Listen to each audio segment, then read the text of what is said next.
Hello नमस्कार दोस्तों, स्वागत है आपका मेरे चैनल एएलपी रवि चौहान में। तो दोस्तों, ये जो वीडियो है ये बेसिक साइंस और इंजीनियरिंग के ऊपर जो है बहुत ही इम्पोर्टेंट वीडियो है। जो भी मेरे भाई एएलपी एस्पिरेंट्स हैं, मुझे सब्सक्राइब किया हुआ है, वो इस वीडियो को तो ज़रूर देखें, क्योंकि ये उनकी शायद हो सकता है फ्यूचर के लिए बहुत ही अच्छी वीडियो रहे।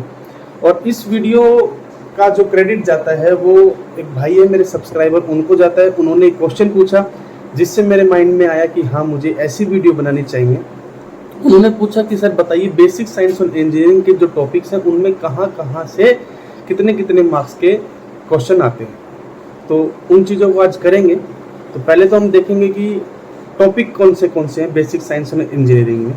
फिर हम देखेंगे कि एक क्वेश्चन प्रीवियस पेपर उठा के, जो कि मैंने टेलीग्राम चैनल पे भी शेयर किया हुआ है आपके साथ में, तो उसमें से देखेंगे कि किस टॉपिक से ज़्यादा क्वेश्चन आए हुए हैं। ठीक है। फिर एक टॉपिक को हम सॉल्व करेंगे। आज एक टॉपिक हमने उठाया है, इस मुहिम को लेके चलेंगे कि जब भी मुझे समय लगेगा। आज थोड़ा सा टाइम अच्छा है, कल रात को साइन ऑफ किया था, तो 1-2 बजे के बाद ड्यूटी आएगी। अगर ड्यूटी पहले आ गई तो फिर थोड़ा सा छोड़ देंगे, अगली वीडियो बनाएंगे और कोशिश करेंगे आपके साथ में एक बेसिक इलेक्ट्रिसिटी के जो टॉपिक है उसको शेयर करेंगे। उसके जितने भी क्वेश्चंस हैं इस प्रीवियस पेपर में जो आए हुए हैं उसको सॉल्व करने की कोशिश करेंगे और आपको समझाएंगे। ठीक है। तो शुरुआत करते हैं ज़्यादा समय ना लेते हुए। और आपके लिए बेनिफिशियल इसलिए रहेगी क्योंकि एक बार आपने इस टॉपिक को समझ लिया, फिर जब नोटिफिकेशन आएगा तब एक बार कर लेंगे, फिर दोबारा जब आएगा तो एक बार कर लेंगे। तो आपका जो टॉपिक्स हैं वो पूरी तरह श्योर हो जाएंगे, कोई दिक्कत नहीं आएगी। और दोस्तों देखिए, बेसिक साइंस और इंजीनियरिंग को आप ज़्यादा लूज ना लें। अगर आप प्रीवियस पेपर के क्वेश्चन उठा के देखेंगे तो ज़्यादा क्वेश्चन ऐसे भी हैं जो थोड़े से हार्ड भी हैं, थोड़े से मॉडरेट भी हैं। इजी आपको कुछ ही मिलेंगे, तो तैयारी तो करनी पड़ेगी, सिलेक्शन आपको पाना है तो, और कंपटीशन तो होगा ही ज़्यादा। तो चलते हैं, देखिए। तो दोस्तों चलते हैं डायरेक्ट अपने टेलीग्राम चैनल पर, जिसका नाम है टारगेट लोको पायलट 2023। वहाँ पे मैंने ये अपना पेपर शेयर किया हुआ है। तो ये जो क्वेश्चन पेपर है दोस्तों, ये आया हुआ था 23/1/2019 को, जनवरी में। और इनका जो ट्रेड था वो है इलेक्ट्रिशियन। जिनका ट्रेड है वो इलेक्ट्रिशियन, वो नीचे क्वेश्चन इलेक्ट्रिशियन के उसको देख सकते हैं। बात करते हैं CBT 2 के पार्ट ए की। ठीक है। तो मैं साथ साथ में लिखता रहूँगा कि कौन कौन से टॉपिक से जो क्वेश्चन है वो आए हुए हैं।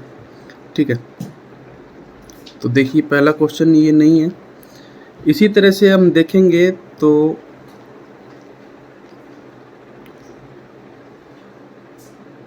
ये देखिए, ये सभी मैथ के क्वेश्चन हैं अभी, और साइंस का क्वेश्चन आपको बराबर दिख जाएगा।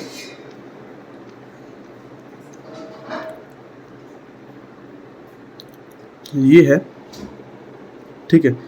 हीट का क्वेश्चन है दोस्तों। इसमें पूछा है कि संतुलित तापमान कितना है, तो डिग्री सेल्सियस वाला जो भी चैप्टर है आपका, वो हीट एंड टेम्परेचर वाला जो क्वेश्चन है वो इसका है। तो मैं लिख लेता हूँ साथ में, फिर पता चल जाएगा कितने कितने क्वेश्चन हैं। ये देखिए, एक धातु की छड़ का प्रतिरोध के अलावा निम्नलिखित सभी का निर्भर किस पर निर्भर करता है। ये है आपका बेसिक इलेक्ट्रिसिटी का क्वेश्चन। इसको सॉल्व करेंगे अभी। क्वेश्चन नंबर 23 भी देखिए साइंस का, ये गतिज ऊर्जा। ठीक है। गतिज ऊर्जा बताने का काम करेगा इसके अंदर। ये 23 नंबर का जो पेपर है उसमें आगे देखिए, निम्नलिखित में कौन सी मूल इकाई है। ये जो इकाई है यूनिट एंड मेजरमेंट वगैरह, उसके अंदर ये टॉपिक चला जाएगा आपका। उसके बाद ये गतिज ऊर्जा, फिर से एनर्जी का है, वर्क, पावर एंड एनर्जी के चैप्टर से आया हुआ है दोस्तों ये क्वेश्चन।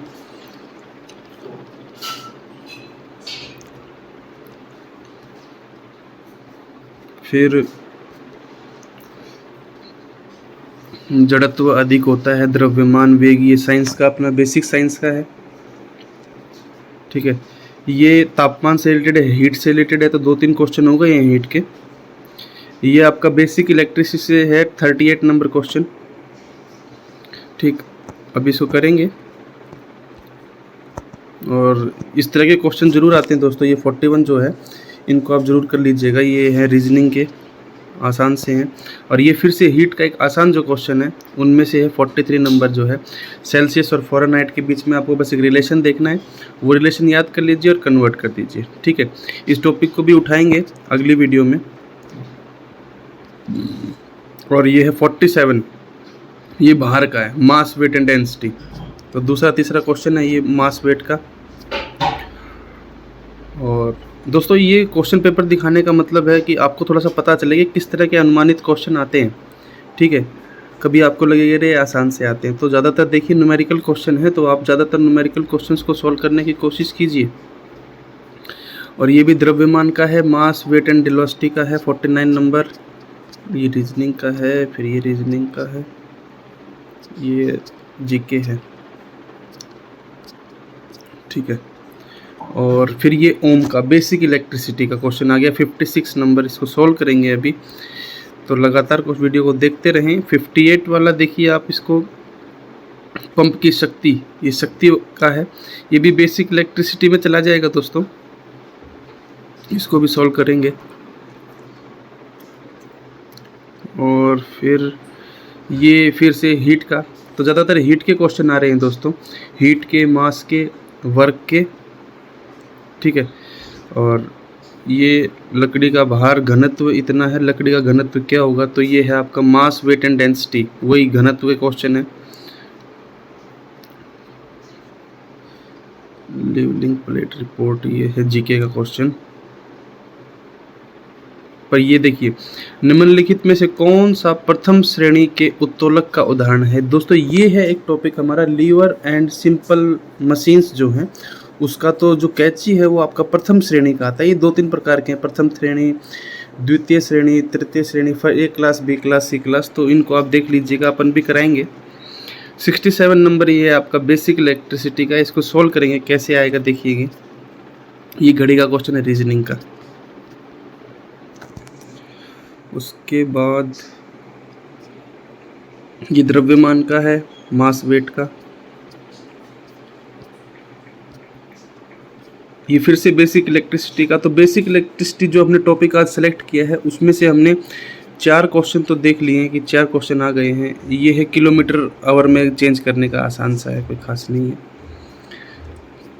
ये देखिए 78 नंबर जो है ये वाला, ठीक है, ये 78, इसको कहते हैं बाइनरी। ये है आपका जो टॉपिक मैंने बताया लास्ट में, IT लिटरेसी, कंप्यूटर से रिलेटेड है, बाइनरी के क्वेश्चन है। ये आते हैं दोस्तों, मैंने 2-3 पेपर देखे हैं उनमें आए हुए हैं। उसके बाद फिर ये हीट का आ गया 85।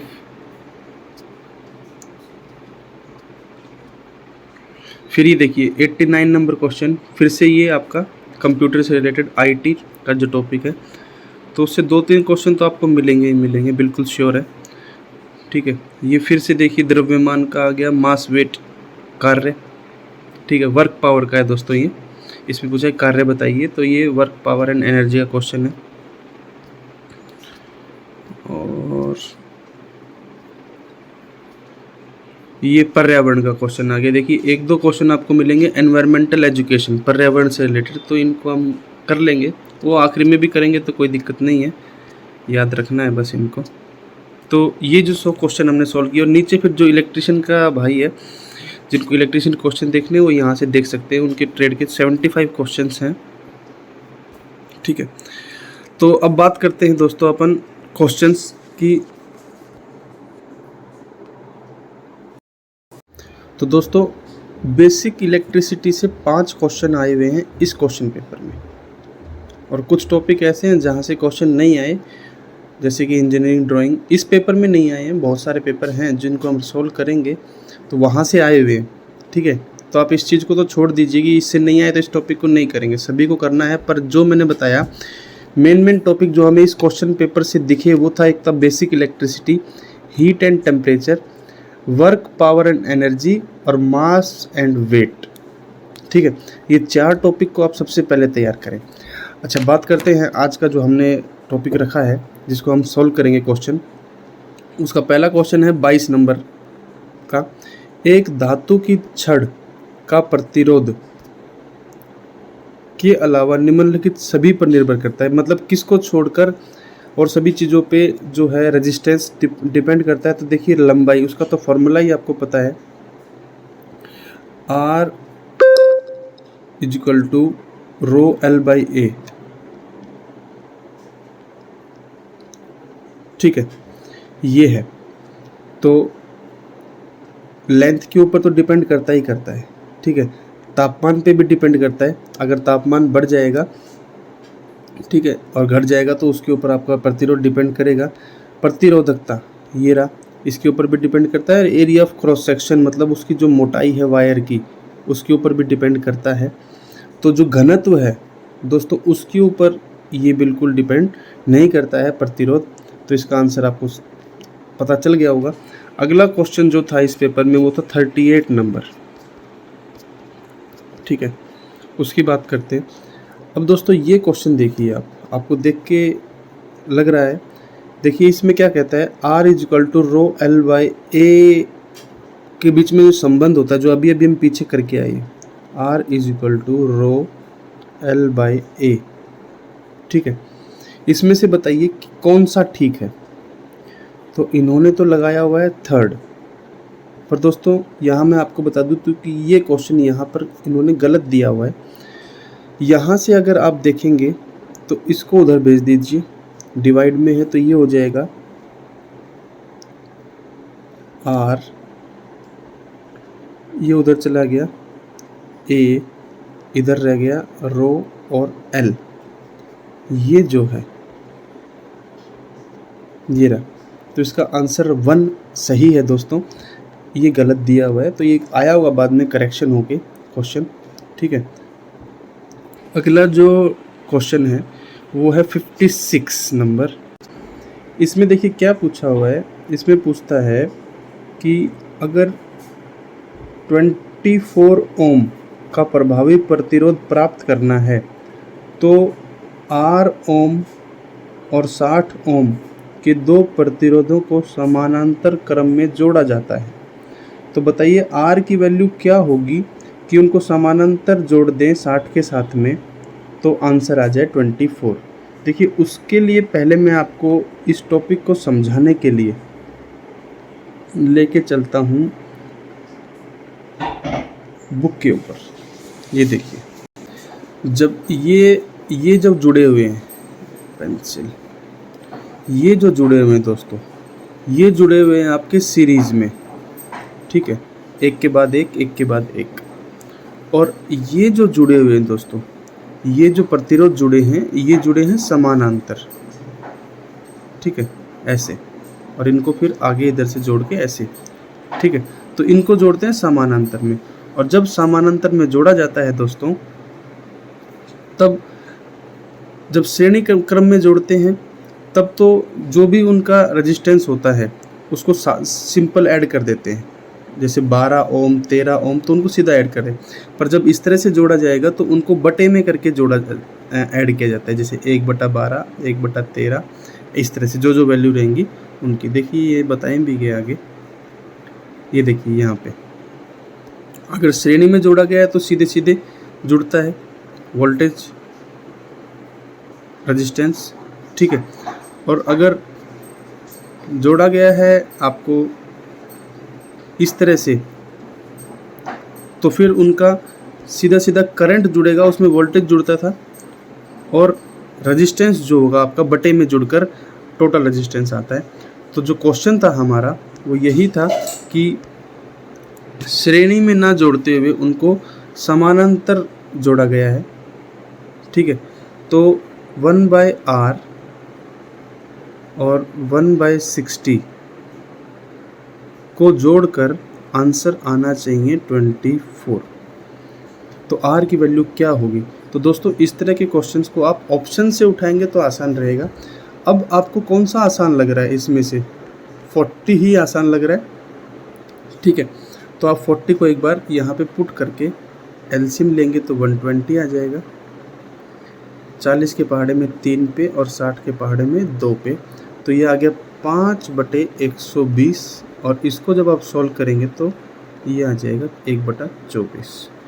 तो ये 1/24 ही हमें चाहिए था, तो इसका आंसर आ गया आपका 40। ऑप्शन से उठाएंगे दोस्तों तो आसान रहेगा, अदरवाइज़ फिर आप इस क्वेश्चन को अगर ऑप्शन से ना उठाते तो क्या करते। तो देखिए उसके लिए आपको क्या करना है, 1/r प्लस 1/60 बराबर आपका आंसर आएगा 1/24। बटे में ही आएंगे दोस्तों क्योंकि समानांतर है। अब r निकालना है तो ये जो 60 है 1/60 ये चला जाएगा उस तरफ, ठीक है, 1/60।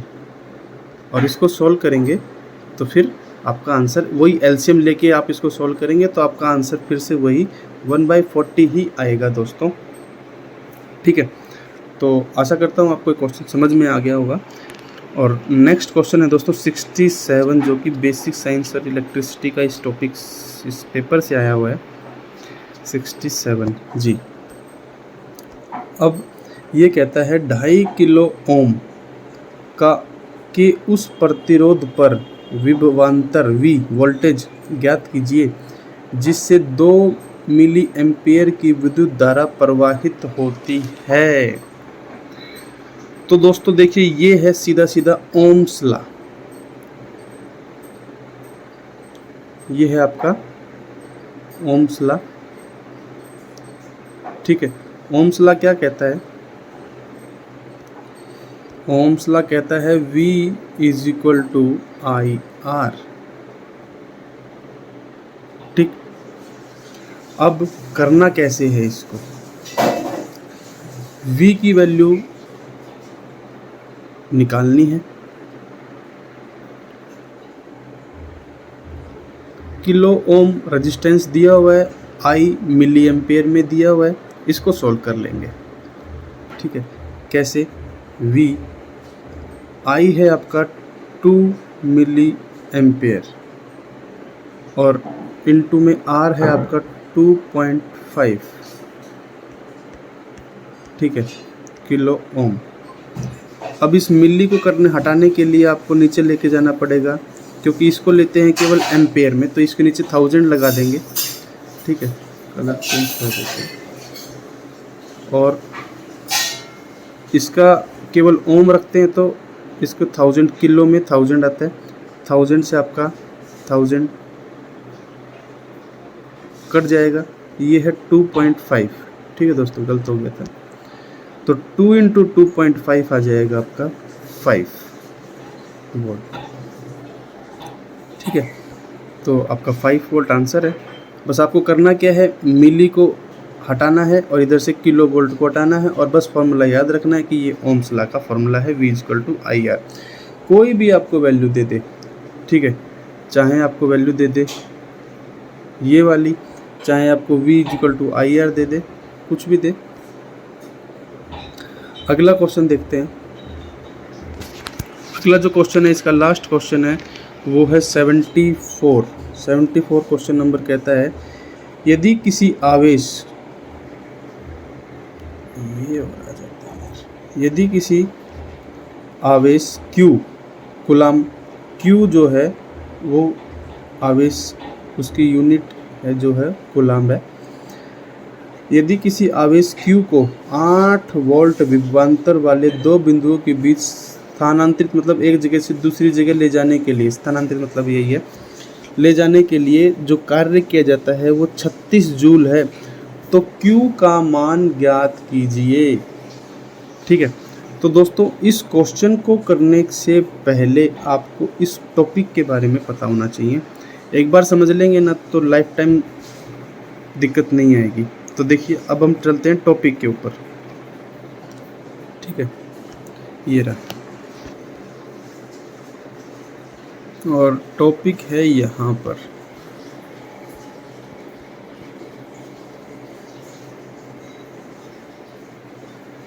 ये देखिए, ये रेजिस्टेंस का और ये आ गया आपका टॉपिक। सब कुछ छुपा है इस विभवांतर की जो है डेफिनेशन के अंदर। विभवांतर होता क्या है, ठीक है भाई, किन्हीं 2 बिंदुओं के बीच में जब आप किसी कूलम मतलब Q को, चार्ज को एक बिंदु से दूसरे बिंदु तक लेके जाते हैं, तो उसको करने में जो काम लगता है वही विभवांतर कहलाता है। ठीक है, देखिए कैसे, यहाँ पे लिखा है दो बिंदुओं के बीच का विभवांतर क्या कहलाएगा? उन आवेश, उस कूलाम, उस चार्ज को एक बिंदु से दूसरे बिंदु तक ले जाने में जो कार्य किया उसको ही अपन विभवांतर बोलते हैं। तो V की वैल्यू आ जाती है W/Q। ठीक है, अब वर्क जो कार्य किया उसकी यूनिट होती है दोस्तों जूल। अब साथ के साथ में आपका यूनिट एंड मेजरमेंट के भी देखिए याद करते रहिए। वर्क की होती है यूनिट जूल और Q की होती है कूलाम और V की तो वोल्टेज है ही विभवांतर की। बस आपको ये फॉर्मूला अगर याद हो गया तो अब आप इसको वहाँ पर लगा दीजिए, यहाँ पर। ठीक है, तो फॉर्मूला क्या था? फॉर्मूला था V = कार्य जो किया बटे में आवेश को ले जाने। किस आवेश को? कितना आवेश है? ये आवेश तो निकालना है, तो इसको इधर और वोल्टेज को नीचे। तो Q = कार्य बटे में विभवांतर। ठीक है, तो इधर लिखते हैं। तो Q कैसे निकलेगा? विभवांतर कार्य कितना हुआ? 36 जूल में। ठीक है, चेंज करने की जरूरत नहीं है। V वोल्टेज 8 है, इसको काटेंगे 8 चौक 32, बच गए 4 और 8 पंजे 40, तो 4.5। ठीक है, तो यही क्वेश्चन थे दोस्तों। आशा करता हूँ आपको क्वेश्चन समझ में आए होंगे। थोड़ा सा है टिपिकल, भाई फ़ोन की स्क्रीन पे कराना पड़ रहा है, जल्दी मैनेजमेंट करके आपको अच्छे समझाने की कोशिश करेंगे। अब मैं थोड़ा सा आपको फटाफट बता देता हूँ कि कौन कौन से फॉर्मूले आपको लिख लेने हैं कॉपी के अंदर। पहला तो ये, ठीक है, ये क्या है? ये है I, करंट। करंट कैसे निकलता है भाई? आपने जो आवेश जो प्रवाहित हो रहा है और कितने समय में हो रहा है, ठीक है, एक कोई तार है, उसके अंदर से जो ये आवेश, जो ये करंट, जो ये चार्ज प्रवाहित होता है और कितना समय लेता है, उससे करंट की डेफिनेशन बनती है दोस्तों। यहाँ पे लिखा भी होगा, विद्युत आवेश के प्रवाह की दर को विद्युत धारा कहते हैं। ठीक है दोस्तों, एक तो आपको ये फॉर्मूला लिख लेना है अपनी कॉपी के अंदर, नोट्स में। दूसरा आपको लिखना है, ये बताई दिया मैंने अभी अभी, ठीक है, और इनकी ये यूनिट याद लिख लेनी है आपने।